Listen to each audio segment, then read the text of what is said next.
இந்த வீடியோ பார்க்கிறதுக்கு முன்னாடி நம்ம சேனலை சப்ஸ்கிரைப் பண்ணுங்க, ஷேர் பண்ணுங்க, லைக் பண்ணுங்க, முக்கியமா பெல் ஐகானை கிளிக் பண்ணுங்க. அப்பதான் நாங்க கொடுக்கிற ஒவ்வொரு புது வீடியோவும் உங்களுக்கு நோட்டிபிகேஷன் வரும்.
பிதா குமாரன் பரிசுத்த ஆவியின் நாமத்தினாலே உங்களை அன்போடு வாழ்த்துகிறேன். இந்த பரிசுத்தமான ஓய்வு நாளின் ஆராதனைக்கு ஆரம்பமாக நாம் தலைகளை தாழ்த்தி கண்களை மூடி நம்மை ஆண்டவருடைய இன்ப சமூகத்துல நாம் அர்ப்பணிப்போம். மகா கிருபையும் இரக்கமும் நிறைந்த எங்கள் அன்பின் ஆண்டவரே, பரிசுத்தமும் மனமகிழ்ச்சிகரமான இந்த புதிய ஓய்வு நாளுக்காக நன்றியோடு நாங்கள் உம்மை துதிக்கிறோம், ஸ்தோத்திரிக்கிறோம், வாழ்த்துகிறோம், வணங்குகிறோம். அப்பா தேவரீர், எங்களை உம்முடைய உள்ள கைகளிலே வரைந்து வைத்திருக்கிறீர். எங்களுக்கு நேரிடிருந்த பேராபத்துகள் எல்லாவற்றுக்கும் எங்களை விலக்கி மறைத்திருக்கிறீர். எங்களை உம்முடைய பலத்த கரங்களினாலே நீர் தூக்கி சுமந்து கொண்டிருக்கிறீர். நாங்கள் சமாதான தாபரங்களிலே உம்முடைய செட்டைகளின் மறைவிலே இளைப்பாறுகிறோம் என்ற விசுவாசத்தோடு உமக்கு கோடான கோடி நன்றிகளை ஸ்தோத்திரங்களை ஏறெடுக்கிறோம். எங்கே 2-3 பேர் ஒருமுனப்பட்டு இந்த பரிசுத்தமான வேலையில ஜெபிக்கிறார்களோ அந்த ஐக்கியத்தில் எல்லாம் உம்முடைய வல்லமை ஊற்றப்பட வேண்டும்படியாய் நாங்கள் ஜெபிக்கிறோம். தாவீதின் குமாரனே, நீர் எங்கள் மேல் மனமிறங்கும் ஐயா. இஸ்ரவேலுக்கு எல்லாமும் ஆண்டவரே, நீர் உம்முடைய பலத்த கரங்களினாலே எங்களுக்கு சமாதானத்தை கட்டளையிட வேண்டும்படியாய் நாங்கள் ஜெபிக்கிறோம். இந்த பரிசுத்தமான ஆராதனைகளை நாங்கள் பாட போகிற பாடல்களை, நாங்கள் கேட்க போகிற சத்திய வார்த்தைகளை, நம்பிக்கை நிச்சயத்தோடு ஏறெடுக்க போகிற ஜெப விண்ணப்பங்களை நீ தயவாய் பட்சித்துக் கொள்ள வேண்டும்படியாய் நாங்கள் ஜெபிக்கிறோம். முதலாவது தேவனுடைய ராஜ்யத்தையும் அவருடைய நீதியையும் தேடுங்கள், அப்பொழுது இவைகள் எல்லாம் உங்களுக்கு கூட கொடுக்கப்படும் என்று சொல்லி வாக்களித்த ஆண்டவர் தாமே இந்த நொடி பொழுது வரை உம்மை உயர்த்தி பிரஸ்தாபப்படுத்துகிற பிள்ளைகளை நீர் உம்முடைய மகிமையிலே பாதுகாத்துக் கொண்டு இருக்கிறீர். அதற்காக நாங்கள் நன்றி செலுத்துகிறோம். இப்பொழுது கர்த்தாவே, உன்மேல் என் கண்ணை வைத்து ஆலோசனை சொல்லுவேன் என்று சொல்லி இந்த மாதத்திலே வாக்களித்திருக்கிற ஆண்டவர் தாமே உம்முடைய பிரசன்னத்தை இந்த ஆராதனையின் மூலமாய் நாங்கள் நிறைவாய் பெற்று அனுபவிக்க கிருபைதான். எல்லா துதியும், எல்லா கனமும், எல்லா மகிமையும் என் ஆண்டவர் ஒருவருக்கே உரித்தாகட்டும். எல்லாம் வல்ல இயேசு ஆண்டவரின் மூலமாய் மிகுந்த தாழ்மையோடு கெஞ்சி மன்றாடுகிறோம் எங்கள் ஜீவனுள்ள பரமபிதாவே, ஆமென்.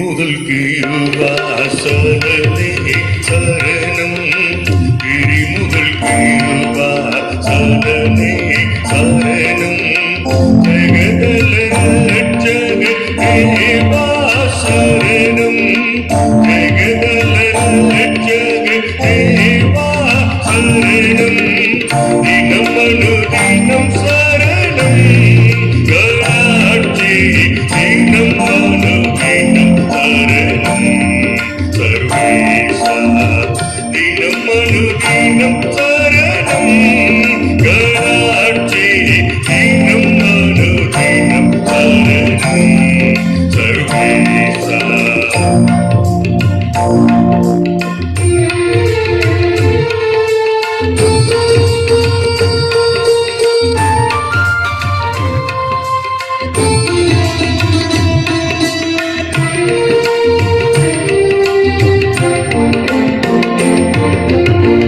நலம் வளர்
உலகிடமே உலகா காரணம் உலகிடமே உலகா காரணம் திருவாசன ஒளியே காரணம் திருவாசன ஒளியே காரணம் ஒளியருள்வாய் காரணம்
திருச்சபை ஆராதனை முறைமை கர்த்தரின் வாசல்களில் துதியோடும் அவர் பிரகாரங்களில் புகழ்ச்சியோடும் பிரவேசித்து அவரை துதித்து அவருடைய நாமத்தை ஸ்தோத்திரியுங்கள்.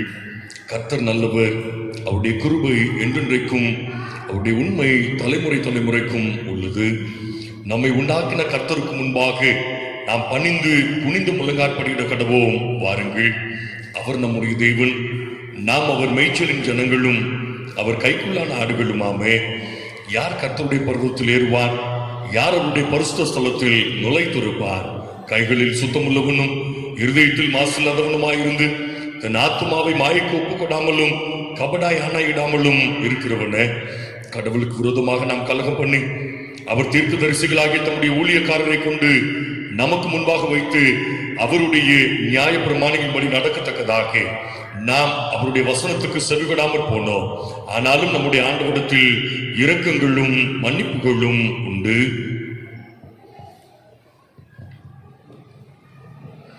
தேவனுக்கு ஏற்கும் பலிகள் நொறுங்குண்ட ஆவிதான். தேவனே, நொறுங்குண்டதும் நறுங்குண்டதுமான இருதயத்தை நீர் புறக்கணியீர். வருத்தப்பட்டு பாரம் சுமக்கிறவர்களை நீங்கள் எல்லோரும் இடத்தில் வாருங்கள், நான் உங்களுக்கு இளைப்பாறுதல் தருவேன். நான் எழுந்து என் தகப்பனிடத்திற்கு போய், தகப்பனே, பரத்துக்கு விரோதமாகவும் உமக்கு முன்பாகவும் பாவம் செய்தேன் என்பேன்.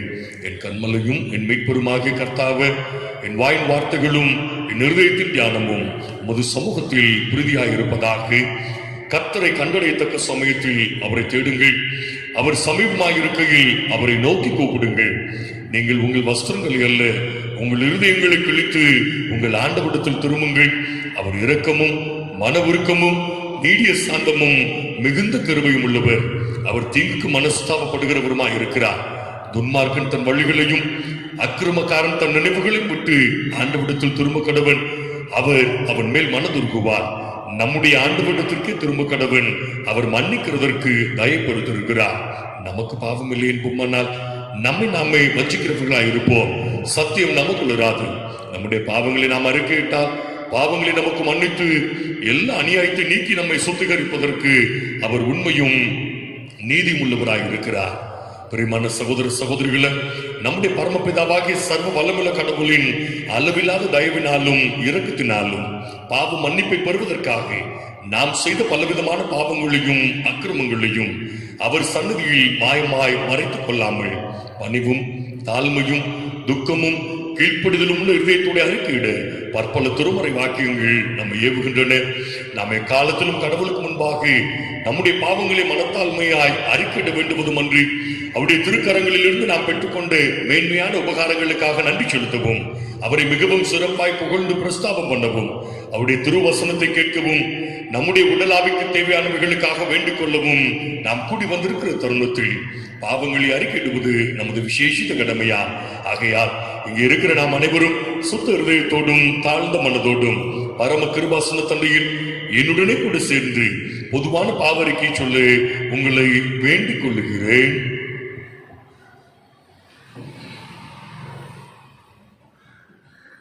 சர்வ வல்லமையும் மிகுந்த இரக்கமுள்ள பிதாவே, தப்பிப்போன ஆடுகளைப் போல நாங்கள் உம்முடைய வழியை விட்டு விலகி அலைந்து போனோம்.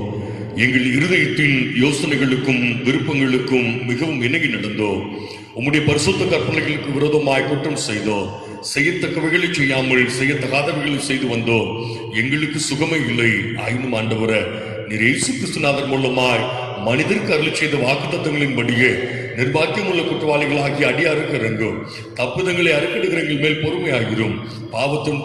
பாவத்தின் நிமித்தம் துக்கப்படுகிற எங்களை சீர்படுத்தும்.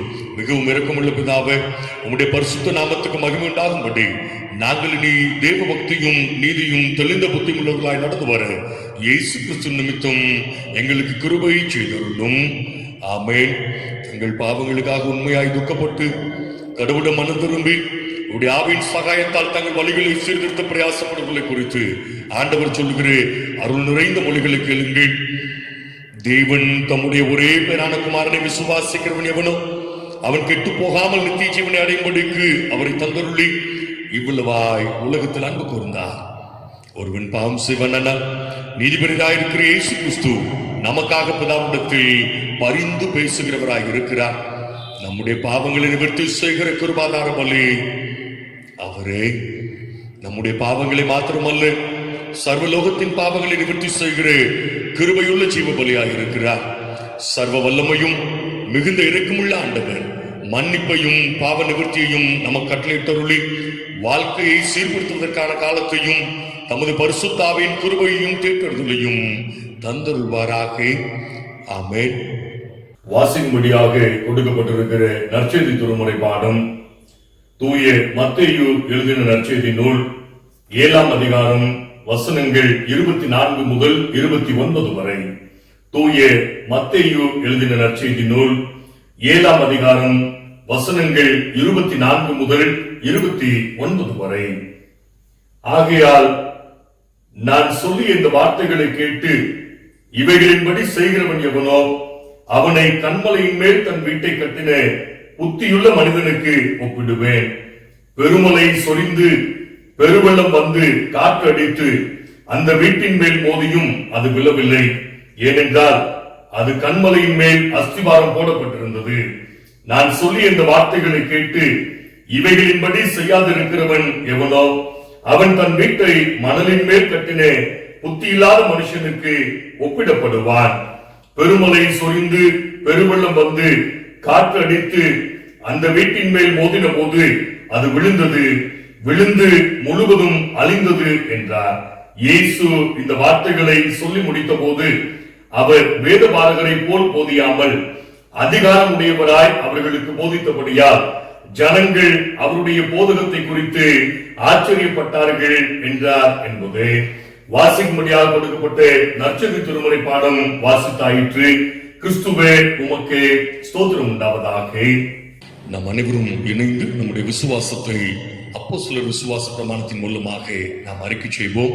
வானத்தையும் பூமியும் படைத்து சர்வ வல்லமையுள்ள பிதாவாகிய தேவனை விசுவாசிக்கிற, அவருடைய ஒரே குமாரனாகிய நம்முடைய நாதர் இயேசு கிறிஸ்துவை விசுவாசிக்கிற, அவர் பரிசுத்த ஆவியினாலே கன்னிமரித்து உட்பவித்து பிறந்தார். பொந்தி பிலாத்துவின் காலத்தில் பாடுபட்டு சிலுவையில் அறையுண்டு மரித்து அடக்கம் பண்ணப்பட்டு பாதாளத்தில் இறங்கினார். 3ஆம் நாள் மரித்தோடு எழுந்தருளினார். பின்னர் பரமண்டலத்துக்கு ஏறி சர்வ வல்லமையுள்ள பிதாவாகிய கடவுளின் வலது வாரசத்தில் விட்டிருக்கிறார். அவ்விடத்திலிருந்து உயிரோரை மரித்தோரையும் நியாயத்திற்கு வருவார். பரிசுத்த ஆவியும் விசுவாசிக்கிற, பொதுவாயிருக்கிற பரிசு சபையும் பரிசுத்தவான்களுடைய ஐக்கியமும் பாவ மன்னிப்பும் சரீர உயிர்த்தெழுதலும் நித்திய ஜீவனும் உண்டு என்று விசுவாசிக்கிறேன். ஆமென்.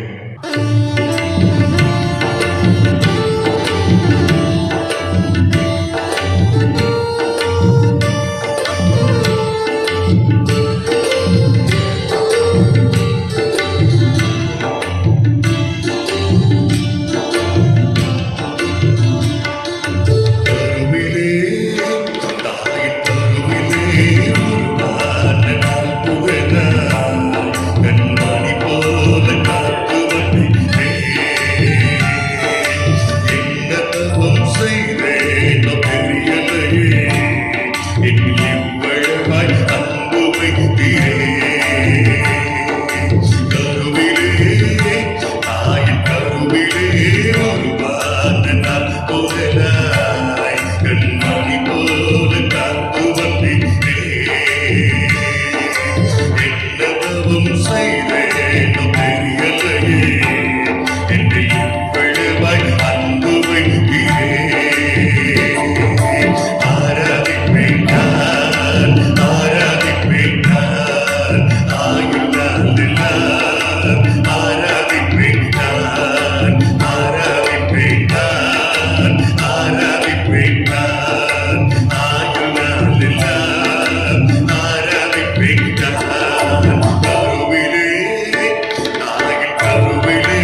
கருவிலே உருவான காப்பதெல்லாம் கண்மணி போல காத்து வந்தீரே. என்ன தவம் செய்தேன் தெரியலையே, என்னில் இவ்வளவாய் அன்பு வைத்தீரே. கருவிலே தாயின் கருவிலே உருவான காப்பதெல்லாம் கண்மணி போல காத்து வந்தீரே. என்ன தவம் செய்தேனோ தெரியலையே, என்னில் இவ்வளவாய் அன்பு வைத்தீரே. ஜெபம் செய்வோம். எங்களை அதிகமாய் நேசிக்கிற அன்பின் ஆண்டவரே, உம்முடைய வார்த்தையாகி மன்னாவை தியானிக்க போகிறோம். கருவில தாயின் கருவில நாங்கள் உற்பவிக்கும் முன்னே எங்களை பெயர் சொல்லி பிரித்தெடுத்து ஆண்டவரே எங்களை வடிவமைத்து எங்களை ஆளுகை செய்து எங்களை கரம் பிடித்து நடத்துகிற ஆண்டவர் நாமே. தொடர்ந்து உம்முடைய வார்த்தையாகிய மன்னாவின் மூலமா எங்களோடு கூட பேச வேண்டும் ஐயா. உம்முடைய சமாதானத்தின் ஐஸ்வர்யங்களினால எங்களை தாங்கி உயர்த்தி ரட்சிக்க வேண்டும் ஐயா. இயேசு ஆண்டவரின் மூலமாய் கேட்கிறோம் எங்கள் ஜீவனுள்ள பரமபிதாவே. ஆமென். கிறிஸ்துவுக்குள் பிரியமானவர்களே, நம்முடைய பிதாவாகிய தேவனாலும் கர்த்தராகிய இயேசு கிறிஸ்துவினாலும் தூய ஆவியானவருடைய இடையராத உறவினாலும் நமக்கு கிருபையும் சமாதானமும் உண்டாவதாக. இது கர்த்தர் உண்டு பண்ணின நாள், இதிலே நாம் களி கூர்ந்து மகிழ அழைக்கப்படுகிறோம். இந்த நாள் இறையியல் ஞாயிறாக தென்னிந்திய திருச்சபை ஆசரிக்க நமக்கு அழைப்பு கொடுத்திருக்கிறது. இறைவனை பற்றி அறிந்து கொள்ளும் இயல். குடும்பம் ஓர் இறையியல் களம், ஓய்வு நாள் பள்ளி ஓர் இறையியல் பயிற்சி பட்டறை, திருச்சபை ஓர் இறையியல் வாழ்வு மையம். இறைவனை கற்றுக் கொடுப்பதிலும் இறைவனை வேதத்தின் மூலம் படிப்பதிலும் இறைவனை ஜெபத்தின் மூலம் காண்பதிலும் ஆர்வத்தோடு செயல்படுவோம். உபாகமம் 6:7 நீ அவைகளை உன் பிள்ளைகளுக்கு கருத்தாய் போதித்து, நீ உன் வீட்டில் உட்கார்ந்து இருக்கிற போதும், வழியில் நடக்கிற போதும், படுத்துக் கொள்ளுகிற போதும், எழுந்திருக்கிற போதும் அவைகளை குறித்து பேசு. இந்த கொரோனா கொள்ளை நோயின் நாட்களில் உளவியலாளர்கள் நமக்கு அருளும் எச்சரிப்பு, வெளியிலிருந்து உன்னை சந்திக்கும் சக்திகளை விட உனக்குள்ளே உருவாகக்கூடிய அகமாற்றங்கள் உன்னை வெகுவாக பாதிக்கும் என்று குறிப்பிடுகிறார்கள். தாயுமானவர் என்னை அறிய எனக்கு அறிவாய் நின்று அருள் நின் இன்ப நலம் என்று இறைவனை வேண்டினாராம். இந்த தவணை நாட்களில நாம் நம்மை அறிந்து கொள்ள ஆண்டவரிடம் மன்றாடுவோம். ஒரு ஞானி குறிப்பிடுகிறார், வளர வேண்டியவற்றில் வளர்ந்து விடு, புரிய வேண்டியவற்றை புரிந்து விடு, விட வேண்டியவற்றை விட்டுவிடு, கேட்க வேண்டியவற்றை கேட்டுவிடு, தங்க வேண்டியவற்றை தங்க விடு என்று சொல்லி குறிப்பிடுகிறார். ரோமர் 16:20 சமாதானத்தின் தேவன் சீக்கிரமாய் சாத்தானை உங்கள் கால்களின் கீழே நசுக்கி போடுவார். ஆண்டவரின் பாதங்களை இறுக பற்றி பிடித்துக் கொள்ளுவோம். பிலிப்பியர் 4:4 கர்த்தருக்குள் எப்பொழுதும் சந்தோஷமாயிருங்கள், சந்தோஷமாயிருங்கள் என்று மறுபடியும் சொல்லுகிறேன். இன்றைய சூழலில எப்படி சந்தோஷமாக இருக்க முடியும், இது எப்படி சாத்தியமாகும் என்ற கேள்விகள் நம்முடைய உள்ளத்துல எழும்பலாம். வேதம் அழகாக குறிப்பிடுகிறது, துக்கத்தில் சந்தோஷமாயிருங்கள். யோவான் 16:20 நீங்கள் அழுது புலம்புவீர்கள், உலகமோ சந்தோஷப்படும், நீங்கள் துக்கப்படுவீர்கள், ஆனாலும் உங்கள் துக்கம் சந்தோஷமாக மாறும். 2 உபத்திரவத்தில் சந்தோஷமாயிருங்கள். 2 கொரிந்தியர் 7:4 எங்களுக்கு உண்டான சகல உபத்திரவங்களிலேயும் பரிபூர்ண சந்தோஷமாய் இருக்கிறோம். 3 பலவீனத்தில சந்தோஷமாயிருங்கள். 2 கொரிந்தியர் 12:9 கிறிஸ்துவின் வல்லமை என் மேல் தங்கும்படி என் பலவீனங்களை குறித்து நான் மிகவும் சந்தோஷமாய் மேன்மை பாராட்டுவேன். 4 சோதனையிலும் சந்தோஷமாயிருங்கள். யாக்கோபு 1:2-3 நீங்கள் பலவிதமான சோதனைகளில் அகப்படும் போது அதை மிகுந்த சந்தோஷமாக எண்ணுங்கள். 5 நம்பிக்கையிலே சந்தோஷமாயிருங்கள். ரோமர் 12:12 நம்பிக்கையிலே சந்தோஷமாயிருங்கள் என்று அப்போஸ்தலனாகிய பவுல் குறிப்பிடுகிறார். 6 கொடுப்பதிலே சந்தோஷமா இருங்கள். 1 நாளாகமம் 29:9 இப்படி மனப்பூர்வமாக கொடுத்ததற்காக ஜனங்கள் சந்தோஷப்பட்டார்கள், தாவீதும் சந்தோஷப்பட்டார் என்று சொல்லி நாம் படிக்கிறோம். எல்லா நிலைமையிலும் கர்த்தருக்குள் வாழ தீர்மானிப்போம். சந்தோஷம் நம்முடைய முகவரியாக இருக்கும் என்பதுல எந்த சந்தேகமும் இல்லை. உபாகமம் 4:31 உன் தேவனாகிய கர்த்தர் இரக்கமுள்ள தேவனாய் இருக்கிறபடியால் அவர் உன்னை கைவிடவும் மாட்டார், உன்னை அழிக்கவும் மாட்டார். உன் பிதாக்களுக்கு தாம் ஆணையிட்டு கொடுத்து உடன்படிக்கையை மறக்கவும் மாட்டார் என்று குறிக்கப்பட்டிருக்கிறது. இன்றைய சிந்தனை மத்தேயு 5:3 எளிமை உள்ளவர்கள் பாக்கியவான்கள்.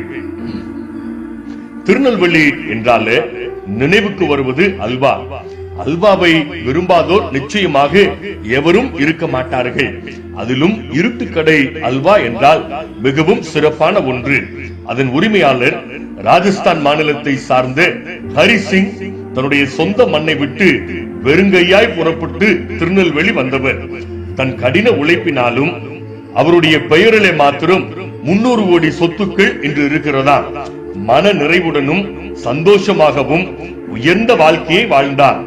இன்றைய லாக்டவுன் நாட்களிலே சிறுநீரக கோளாறுகளினால மருத்துவமனைக்கு செல்கிறார். அவருக்கு கோவிட் டெஸ்ட் எடுக்கப்பட்டது. அந்த டெஸ்ட்ல தொற்று உறுதி செய்யப்பட்டதால் பல கோடிகளுக்கு அதிபதியான மனிதரை மருத்துவமனையில் தனிமைப்படுத்தினார்கள். இதனால் குடும்பத்தாரும் பணியாளர்களும் அவரை விட்டு விலகிச் செல்ல தொடங்கினார்கள். மருத்துவமனையில கொடுக்கப்பட்ட உணவு அவருக்கு பிடிக்காத காரணத்தினால வேறே உணவு பதார்த்தங்களை கேட்டார். இல்லத்திலிருந்து வரவழைத்து நீங்கள் உட்கொள்ளலாம் என்று மருத்துவமனை அறிவுறுத்தினார்கள். குடும்பத்தார் மருத்துவமனைக்கு வர பயந்து அவருடைய தொலைபேசி அழைப்புகளை கூட தவிர்க்க தொடங்கினார்கள். இத்தனை பெரிய செல்வந்தரால இந்த நிலைமையை தாங்கிக் கொள்ள முடியாமல் மருத்துவமனையிலேயே தற்கொலை செய்து கொண்டு மரித்து போனார். அன்புக்குரியவர்களே, உயர்ந்த நிலையில் வாழ தெரிந்தவருக்கு தாழ்ந்த நிலையில் வாழ தெரியவில்லை. இன்றைய விசுவாச கூட்டத்தாரின் தலையாய பிரச்சனையும் இதுதான். எந்த நிலையிலும் நம்மால வாழ தெரியவில்லை, வாழ முடியவில்லை. திருமறையில அப்போஸ்தலனாகிய பவுல் பிலிப்பியர் 4:11-12 நான் எந்த நிலையில் இருந்தாலும் மனரம்யமாக இருக்க கற்றுக்கொண்டேன், வாழ்ந்திருக்கவும் எனக்கு தெரியும், தாழ்ந்திருக்கவும் எனக்கு தெரியும் என்று குறிப்பிடுகிறார். பவுலின் இந்த அனுபவ வார்த்தைகள் இன்றைய விசுவாசிகளுக்கு அத்தியாவசிய தேவையாக இருக்கிறது. அன்புக்குரியவர்களே, சொத்து இருந்தாலும் சரி, இல்லாவிட்டாலும் சரி, வெற்றி வந்தாலும் சரி, தோல்வி வந்தாலும் சரி, சந்தோஷமானாலும் சரி, வேதனையானாலும் சரி, எது இருந்தாலும் எது இல்லாவிட்டாலும் மனரம்யமாய் இருப்பதுதான் சிறப்பான வாழ்க்கை. இதைத்தான் எளிமையான வாழ்க்கை என்கிறார்கள். எளிமை என்பது உன்னதமான அருட்கொடை. இன்று காணாமல் போன வாழ்க்கை முறை. இந்த எளிமையான வாழ்க்கை முறையை மீண்டும் ஞாபகப்படுத்தும் நாள் தான் ஜூலை 12, வேர்ல்ட் சிம்பிளிசிட்டி டே, உலக எளிமை தினம் என்று குறிப்பிடுகிறார்கள். இதன் கருப்பொருள் என்ன தெரியுமா? அமெரிக்க தேசத்தின் சிறந்த எழுத்தாளர் ஹென்றி டேவிட் தொரியோ இவர் எழுதிய பிரசித்தி பெற்ற வால்டன் என்ற புத்தகத்தில் மனித வாழ்வுக்கு 4 அத்தியாவசிய தேவை இருக்கிறது என்று குறிப்பிடுகிறார். 1 உணவு, 2 உடை, 3 உறைவிடம், 4 எரிபொருள். இவை 4ம் இயற்கை அருளும் கொடை. இவைகளை தேவைக்கேற்ப முறையாக பயன்படுத்துவதே நாம் இயற்கைக்கு அளிக்கும் அருட்கொடை என்று குறிப்பிடுகிறார். நிலையான இயற்கையை நிலையற்ற மனிதர்கள் நிலைகுலைய செய்யாமல் பாதுகாக்க வேண்டும் என்பதை வார்த்தையில் மட்டுமல்ல வாழ்க்கையிலும் எளிமையாக கடைபிடித்தவர். அவரை கௌரவிக்கும் வண்ணமாக அவருடைய பிறந்த நாளான ஜூலை 12 உலக எளிமை தினமாக நாம் கடைபிடிக்கின்றோம். நம் முன்னோர்களின் எளிமையான வாழ்க்கையை நினைவு கூர்ந்து பார்க்க இந்த நாளில நாம் அழைக்கப்படுகின்றோம். இன்றைய மனநிலை என்ன தெரியுமா? எளிமையாக வாழ்ந்தால் பிறர் நம்மை கேவலமாய் நினைப்பார்கள். எளிமை என்பது மனிதர்களை மாபெரும் அடையாளங்களாக உலகத்திற்கு காட்டியது. எளிமை என்பது உயர்ந்த புகழுக்கு ஏற்றிவிடும் ஏணி. மகாத்மா காந்தியை உயர்த்தியது எளிமை, காமராஜரை உயர்த்தியது எளிமை. ஆபிரகாம் லிங்கன் அமெரிக்க தேசத்தின் ஜனாதிபதியாக உயர்ந்த பின்பு ஒவ்வொரு நாளும் தன்னுடைய ஷூக்களுக்கு அவரே பாலிஷ் போடுவாராம். அத்தனை எளிமையான மனிதர். அப்துல் கலாம் இந்திய தேசத்தின் ஜனாதிபதியாக பொறுப்பெடுத்து ஜனாதிபதி மாளிகைக்குள்ள நுழைந்தவுடன் தன் முன் மண்டியிட்டு ஷூக்களை கலட்டிவிட நின்றவரை, என் பணிக்காலம் முடியும் வரை நானே என்னுடைய ஷூக்களை கலட்டி கொள்ளுவேன், நானே பாலிஷ் போட்டுக் கொள்ளுவேன் என்று அனுப்பி வைத்தாராம். அத்தனை எளிமையான மனிதர். இன்று கொஞ்சம் பணம் பதவி வந்துவிட்டால் என்ன ஆட்டம் போடுகின்றார்கள். மைக்கேல் ஃபாரடே டைனமோவை கண்டுபிடித்து ஃபாரடேவை சந்திக்க இங்கிலாந்து அரசவையிலிருந்து ஒரு அதிகாரி வந்தார். ஆய்வு கூடத்துல ஒரு வயதான பெரியவர் எளிமையான உடை அணிந்தவராக அங்க இருக்கிற பாட்டில்களை கழுவி கொண்டிருந்தார். அந்த அதிகாரி, இந்த ஆய்வு கூடத்தில் பாட்டில் கழுவுவதுதான் உன்னுடைய வேலையா? உனக்கு சம்பளம் எவ்வளவு?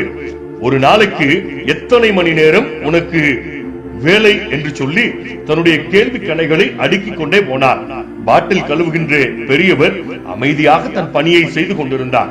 கடைசியாக, உன் பெயர் என்ன என்று கேட்டார். மைக்கேல் ஃபாரடே என்று அந்த பெரியவர் சொன்னவுடனே அதிகாரி ஆடி போனார். மன்னிப்பு கேட்டார்.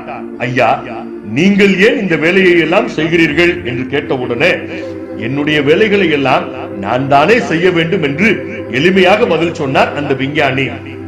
இன்று பதவியும் பணமும் வந்தவுடனே மனிதன் மாறிவிடுகிறான். சங்கீதம் 9:18 தாவீது ராஜா அழகாக குறிப்பிடுகிறார், எளியவன் என்றைக்கும் மறக்கப்படுவதில்லை, எளியவர்களின் நம்பிக்கை ஒருபோதும் கெட்டு போவதில்லை என்று குறிப்பிடுகிறார். மாவீரன் நெப்போலியன் ஒரு சாதாரண படை வீரன். தன்னுடைய திறமையினாலும் கடின உழைப்பினாலும் பேரரசனாக உயர்ந்தவன். நெப்போலியனிடம் ஒரு வெளிநாட்டுக்காரர், உங்கள் நாட்டின் சட்ட திட்டங்கள் எல்லாம் என்னவென்று கேட்கிறார். I am the law, நான் தான் எங்களுடைய நாட்டின் சட்டம் என்று பெருமையாக பதில் சொன்னார். சில நாட்களுக்கு பின்பு ஹெலினா தீவுக்கு நெப்போலியன் நாடு கடத்தப்பட்டார். அங்கே சிறையில கைதியாக அடைக்கப்படுகிறார். ஆனாலும் கூட பேரரசன் அணிந்து கொள்ளும் உடைகளை நெப்போலியன் கலட்டவே இல்லை. ஒரு நாள் வயல்வெளி வரப்புல வாக்கிங் சென்று கொண்டிருக்கிறார். எதிர் திசையில அதே வரப்பில ஒரு வயதான பெண்மணி நடந்து வந்தார். அந்த பெண்மணி நெப்போலியனை பார்த்து, கொஞ்சம் இறங்கி போ என்று சொன்னார். I am the emperor, நான் இறங்கி போக முடியாது என்று நெப்போலியன் சொன்னார். நீ கீழே இறங்கி போ என்று அந்த பெண்மணி சொன்னார். உடனே, நான் பேரரசன், நான் எப்படி இறங்கி செல்ல முடியும் என்று நெப்போலியன் சொன்னார். உடனே அந்த பெண்மணி சொன்னார், நீ பேரரசன் அல்ல, நீ ஒரு கைதி, நீ இறங்கி போ என்றார்.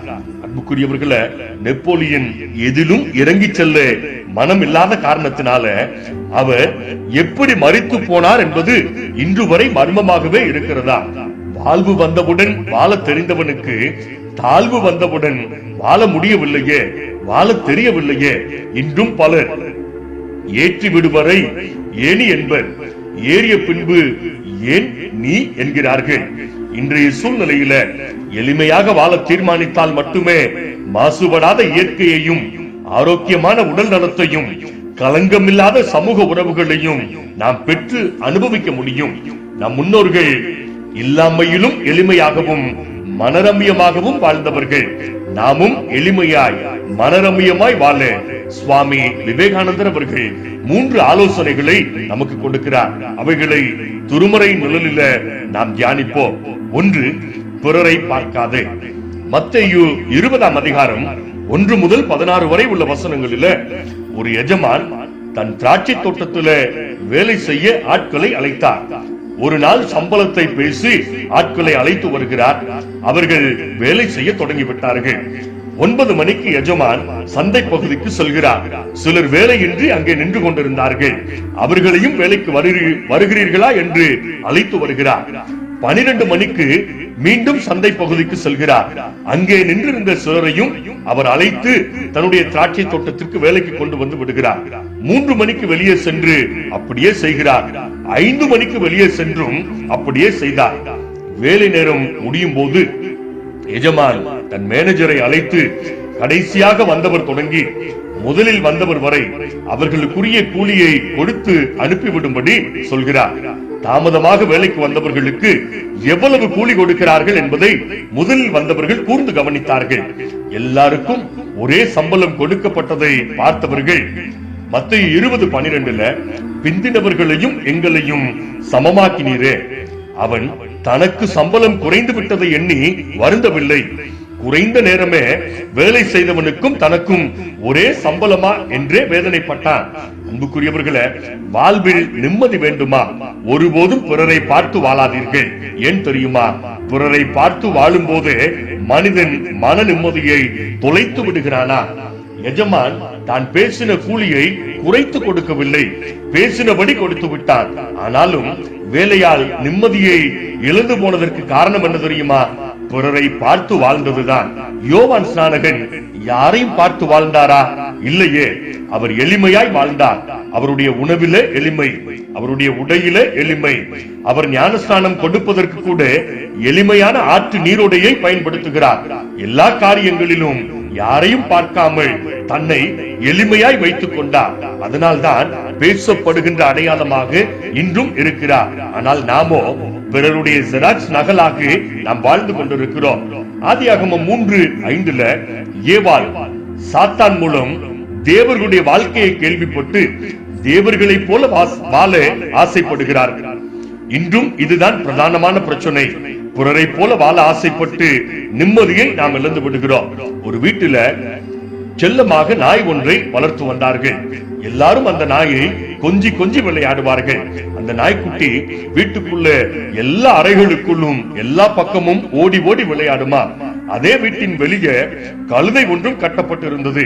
அந்த கழுதைக்கு ஒரே கவலை, கடுமையாக உழைக்கிறோம், அதிக பொதிகளை சுமந்து செல்கிறோம், ஆனால் நம்மை யாரும் கொஞ்ச மாட்டேங்கிறாங்களே என்று வருத்தப்பட்டது.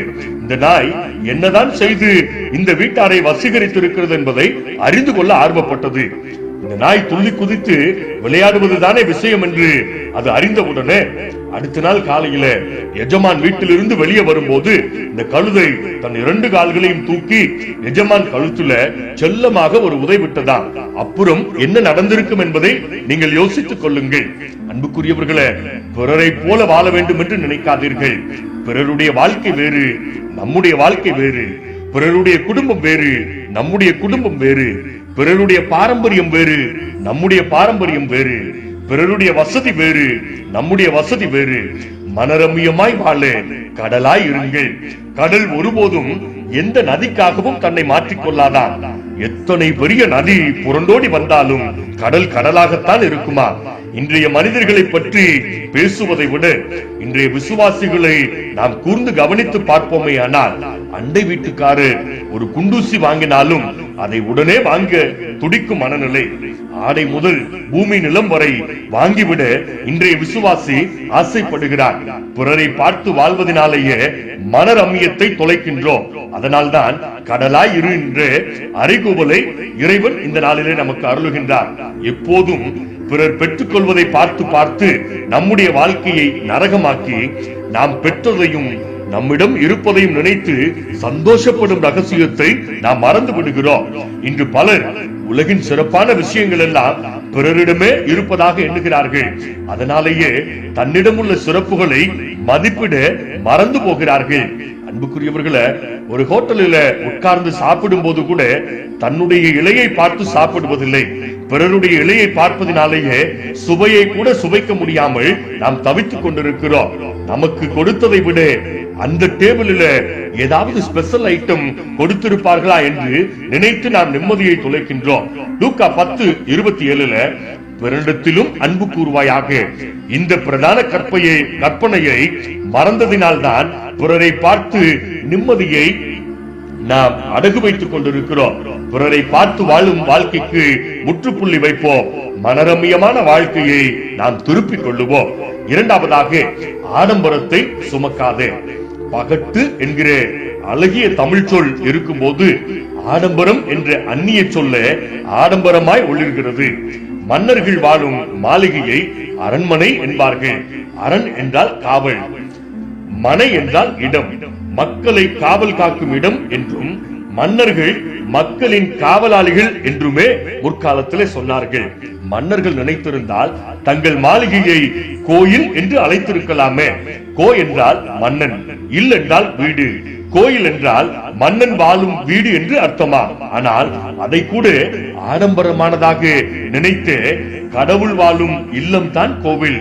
கடவுள் ஒருவரே நம்மை காப்பவர். மன்னர் வாழும் வீடு அரண்மனை என்றே குறிப்பிட்டார்கள். இன்றைய ஊழியர்களில பலர் தங்களை கடவுளின் அவதாரமாகவே கூறிக்கொண்டிருக்கிறார்கள். திருமறையில் அகாஸ்வேரு ராஜா ஓர் ஆடம்பர பிரியன். இவர் ஏற்பாடு செய்து ஆடம்பர விருந்தை நாம் கேள்விப்பட்டிருக்கிறோம்.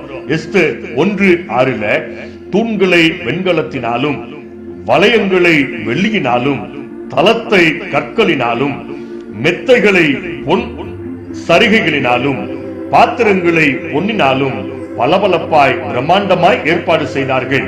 ஆடம்பரத்தின் முடிவு என்ன தெரியுமா? ஆகாஸ்வேரு ராஜாவுடைய குடும்பம் உடைந்து போனது என்று சொல்லி நாம் திருமறையிலே பார்க்கிறோம். ஒரு பக்தன் குறிப்பிடுகிறான், அலங்காரமும் ஆடம்பரமும் அளவாக இருக்க வேண்டும், அது செருக்காகிவிடக் கூடாது என்று குறிப்பிடுகிறான். ஆடம்பரம் ஒருபோதும் மனரமியத்தை கொடுக்காது. ஆடம்பரம் வீழ்ச்சியிலே தான் நம்மை கொண்டு போய் சேர்க்குமா? இன்றைய விளம்பரங்களும் நுகர்வு கலாச்சாரங்களும் நம்மை ஆடம்பர பிரியர்களாக ஊசலாட வைக்கிறது. நம் முன்னோர்கள் ஒரு சைக்கிள் வாங்கவே வழியின்றி சிரமப்பட்டவர்கள். ஆனால் இன்று நம் வீட்டில கலர் கலராய் வண்ண வாகன அணிவகுப்புகள். அன்று தொலைபேசியில பேச வேண்டும் என்றால் பெரியவர் வீட்டுக்குத்தான் போக வேண்டும்.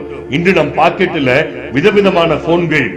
அன்று விசேஷங்களுக்கு போக வேண்டும் என்றால் சலவைக்காரரிடம் துணிமணி வாங்கித்தான் உடுத்தி செல்லக்கூடிய நிலைமை. இன்று புது புது டிசைன்களில மேட்சிங் ஆக நகை நட்டுகளை அணிந்து செல்லக்கூடிய சூழ்நிலை. இன்று நம்முடைய பழக்கம் என்ன தெரியுமா? தேவை இருக்கின்றதோ இல்லையோ பொருட்களை வாங்கி குவித்துக் கொண்டே இருக்கிறோம். மேலை நாடுகளில ஒரு பழக்கம் உண்டா? எது தேவையோ அதை மட்டுமே வீட்டிலே வைத்திருப்பார்கள். தேவையில்லாததை குவித்து வைப்பதே கிடையாதாம். அன்புக்குரியவர்களே, மனரமியமாய் வாழ கடலாய் இருங்கள். கடலில தேவையில்லாத பொருட்களை உள்ளே போட்டாலும் தேவையில்லாததை உடனே வெளியே தூக்கி எறிந்து விடுமா? பொருள் சேர்ப்பிலும் கடலாய் இருங்கள். இன்று பணம் பணம், நிலம் நிலம், நகை நட்டு என்று சொல்லி ஓடிக்கொண்டிருக்கிறோம். இந்த ஆடம்பர மோகம் நம் எளிமையான வாழ்வை சீர்குலைக்கின்றது. இன்று அழிந்து போகும் சொத்துக்களுக்காக எத்தனை எத்தனை சண்டைகள், எத்தனை எத்தனை வழக்குகள் நீதிமன்றங்களிலே தேங்கி கிடக்கிறது. ஒரு கவிஞன் குறிப்பிடுகிறான், ஆடம்பரம் என்பது ஆடும் பம்பரம் போன்றது, எப்பொழுது வேண்டுமானாலும் சாய்ந்து விழுந்து விடும் என்கிறார்.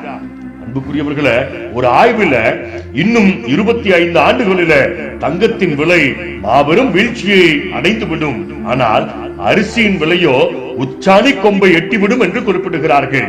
ஒரு ஞானி குறிப்பிடுகிறார், ஆடம்பரத்துக்கு அடிமையாகாதவன் வாழ்வில் எவருக்கும் அடிபணிய தேவை இராது என்று குறிப்பிடுகிறார். அகாஸ்வேரு ராஜாவின் ஆடம்பரம் ஒருபுறம், வஸ்தியின் ஆடம்பரம் மறுபுறம். ஆடம்பரம் உறவுகளை சிதைத்து விட்டது. ஆடம்பர வாழ்க்கைக்கு முற்றுப்புள்ளி வைப்போம், மனரமியமான வாழ்வை பெற்று அனுபவிப்போம். மூன்றாவதாக, திருப்தியை விட்டுவிடாத.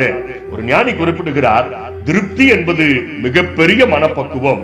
பிலிப்பியர் 4:12 எவ்விடத்திலும் எல்லாவற்றிலும் திருப்தியாய் இருக்கவும் போதிக்கப்பட்டேன். மிகப்பெரிய செல்வச்சீமானாகிய பவுல் எந்த இடத்திலும் எல்லாவற்றிலும் மனரமியமாய் இருக்க கற்றுக்கொண்டேன் என்கிறார். ஆண்டவர் இயேசு கிறிஸ்து நமக்கு ஒரு நினைப்பூட்டுதலை கொடுக்கிறார். மத்தேயு 6:28 காட்டு புஷ்பங்கள் எப்படி வளருகிறது என்று கவனித்து பாருங்கள். காட்டு புஷ்பம் தண்ணீர் இல்லாத பாலைவனங்களில கொடிய வெயிலில கண்ணீரோடு இருக்காமல் அந்த இடத்துல திருப்தியாய் வளரக்கூடியது, மகிழ்ச்சியாய் பூத்து குலுங்கக்கூடியது.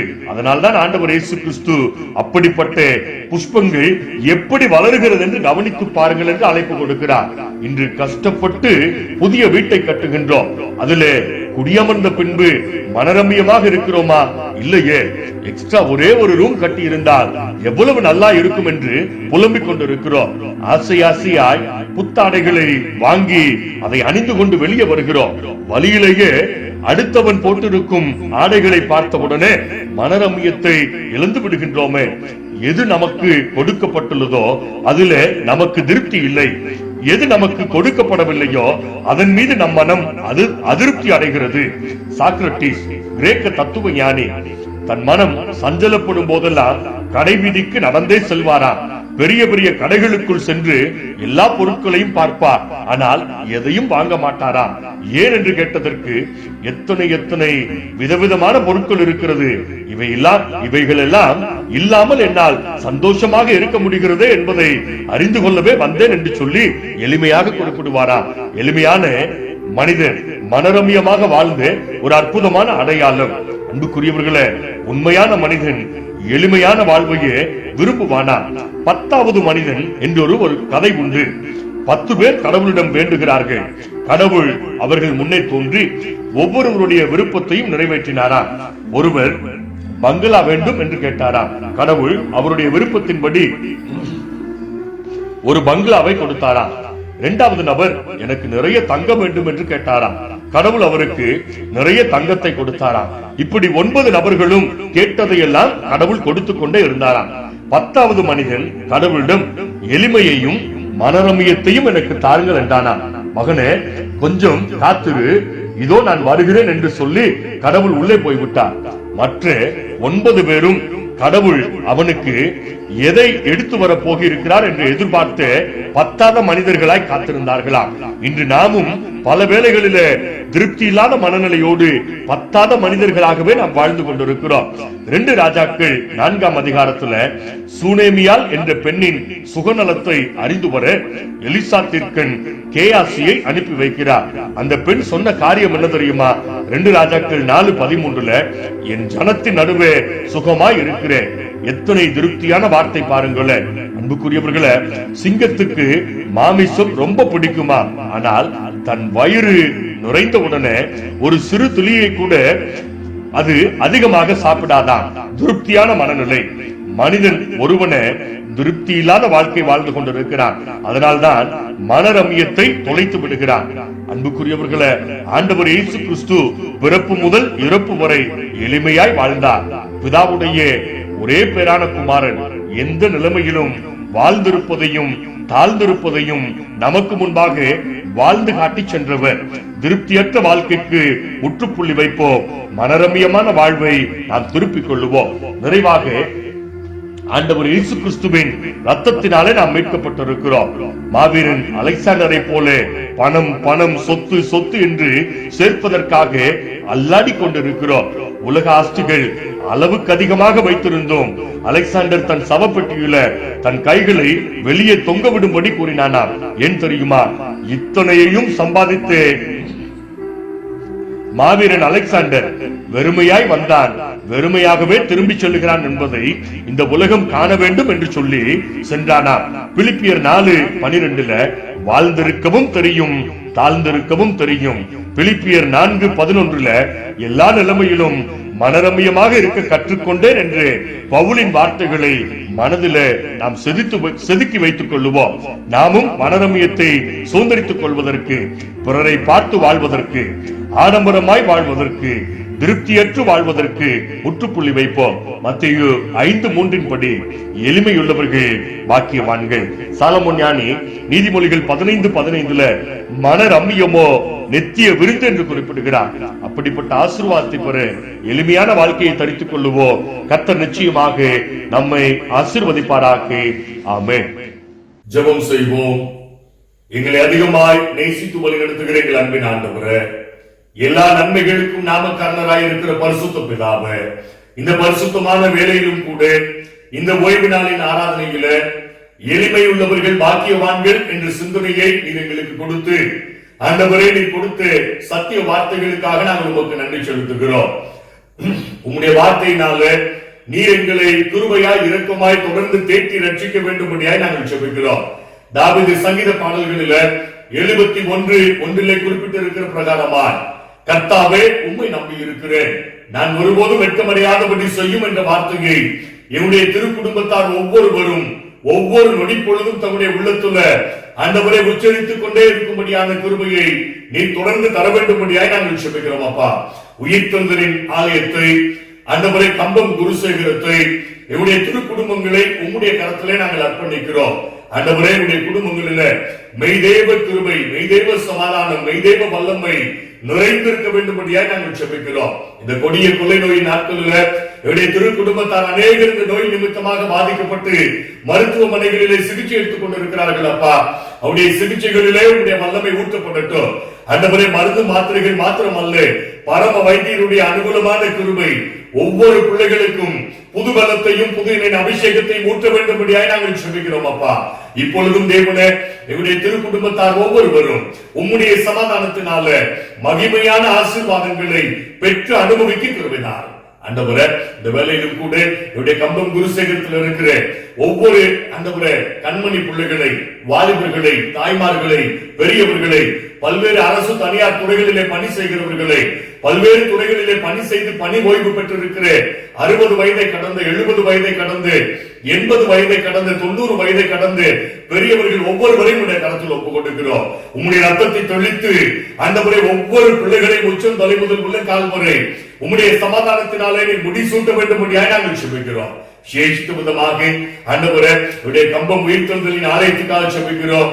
ஆண்டவரே, மேற்கு காலனி ஆலயத்துக்காக ஜெபிக்கிறோம். ஆண்டவரே, புதுப்பட்டி ஆலயத்துக்காக ஜெபிக்கிறோம். இந்திரா காலனி ஆலயத்துக்காக ஜெபிக்கிறோம். கூடலூர் ஆலயத்துக்காக ஜெபிக்கிறோம். ஆண்டவரே, நாராயணதேவன்பட்டி ஆலயத்துக்காக, கேஎம்பட்டி ஆலயத்துக்காக, கேஜிப்பட்டி ஆலயத்துக்காக, ஆண்டவரே லோயர் கேம்ப் ஆலயத்துக்காக நாங்கள் ஜெபிக்கிறோம். ஒவ்வொரு ஆலயத்திலும் இருக்கிற ஒவ்வொரு குடும்பங்களும் உம்முடைய கரங்களை பிடித்து இந்த கொடிய நாட்களிலும் ஜெயம் காணும்படியான கிருபையை பெற்று அனுபவிக்க கற்றுக் தருகிறார். ஆண்டவரே, உன்மேல் என் கண்ணை வைத்து உனக்கு ஆலோசனை சொல்லுவேன் என்று சொன்ன தேவன், ஆண்டவரே உம்முடைய கண்கள் எங்கள் மேல் இருக்கிறது என்ற விசுவாசத்தோடு உமக்கு பிரியமானதை செய்ய ஆண்டவரே நீரே எங்களுக்கு கற்றுத்தர வேண்டும்படியாக நாங்கள் ஜெபிக்கிறோம். விசேஷித்த விதமாக இந்த கொள்ளை நோயை விரைவிலே முற்று பெறவும் நாங்கள் தேவாலயத்துக்குள்ளே பிரவேசித்து கர்த்தர் எங்களுக்கு பெரிய காரியங்களை செய்தார், இது நிமித்தம் நாங்கள் மகிழ்ந்திருக்கிறோம் என்று உமக்கு நன்றி பலிகளை படைக்க கர்த்தாவே நீர் கிருபை செய்ய வேண்டும்படியாக நாங்கள் ஜெபிக்கிறோம்.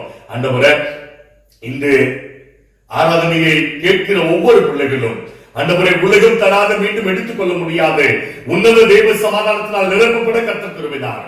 எல்லா துதியும் எல்லா கனமும் எல்லா மகிமையும் என் ஆண்டவர் ஒருவருக்கே உரித்தாகட்டும். என்னுடைய கம்பம் பட்டணத்தை, என்னுடைய தேனி மாவட்டத்தை, என்னுடைய மதுரை முகவை திருமண்டலத்தை, என்னுடைய தமிழகத்தை, என்னுடைய இந்திய தேசத்தை, ஆண்டவரை ஒட்டுமொத்த உலகத்தை கொரோனா இல்லாத ஆண்டவரை பகுதிகளாக ஆண்டவர் பிரத்யேகப்படுத்தி தாருமப்பா.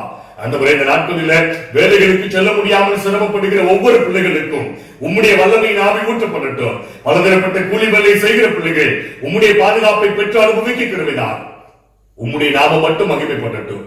இயேசு ஆண்டவரின் மூலமாய் கேட்கிறோம் எங்கள் ஜீவனுள்ள பரமபிதாவே, ஆமென்.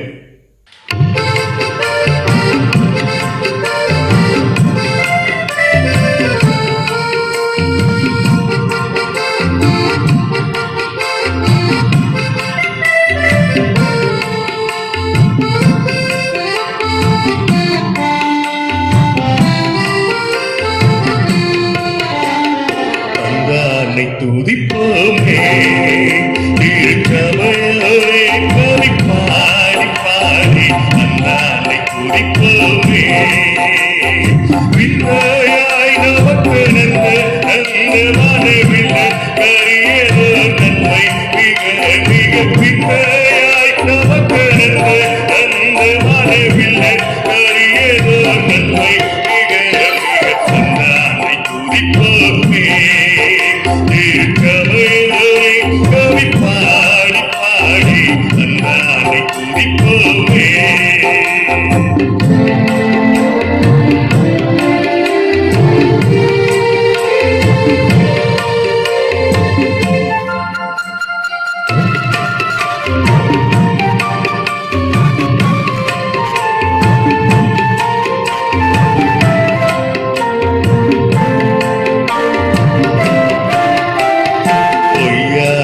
சியோனே நீயும் மெய்யாக கடிக்கொண்டு நேற்று பொய்யாருக்கு சியோனே ஐயத்தே சுக்குனிக்கையை தூப்பி தூதி செய்து ஒரே மொழி கொண்டு ஒரே நாமும் ஐயத்தே சுக்குனிக்கையை தூப்பி தூதி செய்து ஒரே மொழி கொண்டு ஒரே நாமும் வந்தானை துதிப்போமே. கவி பாடி பாடி அந்தானை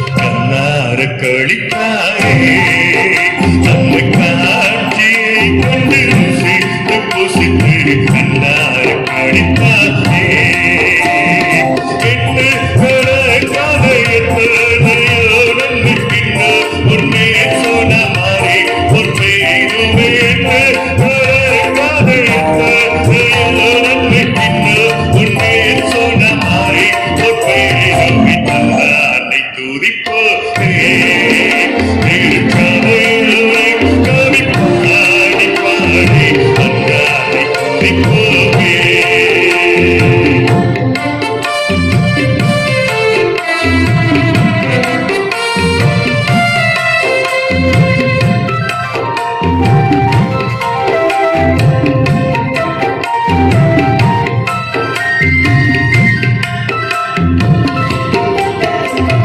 சுத்தாங்கத்து நச்சவையே உன்னை கொன்றாய் கொள்ளவை அழைந்து தேர்ந்து சுத்தாங்கத்து நச்சவையே சத்து குலை துணை சக்தி யாக்கு தமிழத்தை சிந்தி எடுத்து வரும் பத்து குலை துணை சக்தி யாக்கு தமிழத்தை சிந்தி எடுத்து வரும் தந்தானை துதிப்போரே